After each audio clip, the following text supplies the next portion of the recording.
I'm glad you gave me a little tip there. You gave me a little insight. I already know where I want to go now. I can't just go all veteran contracts. I appreciate that. No, you can't. No, you can. You can. I just did that last year, so I'm gonna try to do something different this year. I like it. I like it. Yeah. Yeah, that's the kind of the route that I went last year. I mixed it up a good amount. I picked Tyler Smith, which last year, before the year he had, was a little surprised. I think I got him like fourth, as my fourth guy, but he was extremely cheap, still is. So there's a few guys still that haven't got paid that are elite level players. So I know you guys are probably circling those guys as well. But for the draft order here, we're gonna go Whit. You're gonna go first, and then Jeff, and then I'll go last, and we're going to do snake style. So I'm going to get 2 picks in a row, and then we'll go back to Jeff and Whit, and then Whit, you'll get 2 picks in a row the second time around, and so forth. So I'll go ahead and track all the picks as we go. But yeah, Whit, you're first up, man. Any offensive lineman in the whole NFL to build your team with? Gosh, this is just set up to hurt somebody's feelings right here. All right. We're talking the next 3 years, right? Yeah. All right.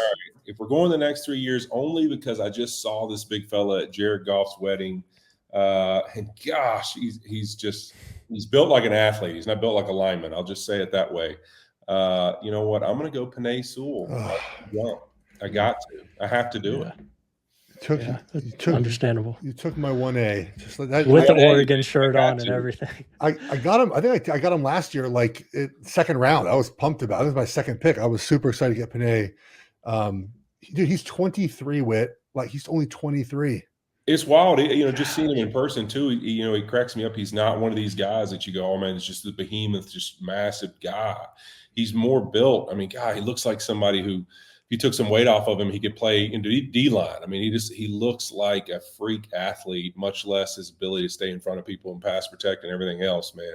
He is rarely built, that is for sure. All right, Brandon, can I? He's already finagling here. No. What do you want, a pick and a half? No. Can I take a tackle and then determine if he's playing right or left tackle based on the rest of my draft? Yeah, I think so. Yeah, okay. Especially if the player has a history of it. Yes, which because I think I know which way you're going. Here's my thinking here. I don't know if Tristan Wirfs is the second best tackle right now, but the fact is, when you look at the list of players right now, we have a lot of good left tackles, like a lot of them. I get a left tackle at any of the 3 rounds, like any of the 3 times I'm picking throughout this, or I guess 5 times I'm picking throughout this. Like there's plenty of left tackles, not a lot of right tackles. So I'm gonna take Wirfs here, and I'm gonna determine later if he's my left tackle or right tackle, depending on how the draft goes.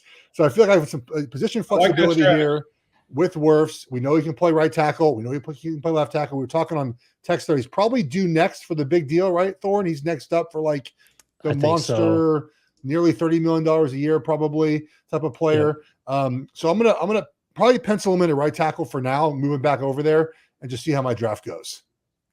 Yeah, I think that's a good pick, especially because he has a history, and he's averaging, $4 or so million a year right now. That's going to quadruple, and more than that here soon. So, that's definitely a good pick.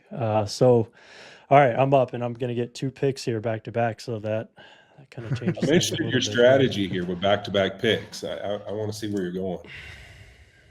You going 2 edges? I think I know one of them, but I'm curious. Let's see if he does it.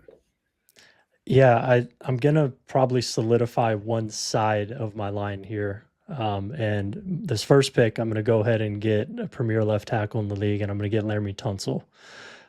Because he's 30 compared to Trent Williams, who's 36. That's really the deal breaker there.